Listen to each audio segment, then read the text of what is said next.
బాబాయ్ నమస్తే. ఏ ఊరు బాబాయ్? విజయవాడమ్మా. విజయవాడలో ఎక్కడ? సత్యనారాయణ. సత్యనారాయణ. హాయ్ అండి, నమస్తే. తోడు నేను అసలు మరి ఉండాలని వచ్చారు మీరు. సో మీరు తప్పకుండా కూడా ఇక్కడ మాకేమి చేసేది ఏం లేదు. మీ పని మీరు చేసుకోండి. ఏదన్నా మీకు ఏదైనా ఇబ్బంది కలిగినప్పుడు నాకు తెలియజేసుకోండి. మీకు ఏ ఇబ్బంది లేదు, ఏదైనా బాగా లేకపోయినా కూడా హాస్పిటల్ తీసుకెళ్తాను.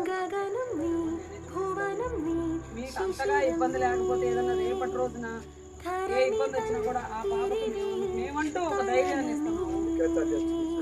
కాబట్టి మా ఫ్రెండ్ రజనీ గారు కూడా మన ఆశ్రమంలో ఒక భాగస్తున్నారు. కాబట్టి తను కూడా ఈ ఆశ్రమానికి సేవ చేయాలని చెప్పేసి తను కూడా నాలో భాగంగా లేకపోయినా తను వస్తా పోతా ఉంటుంది.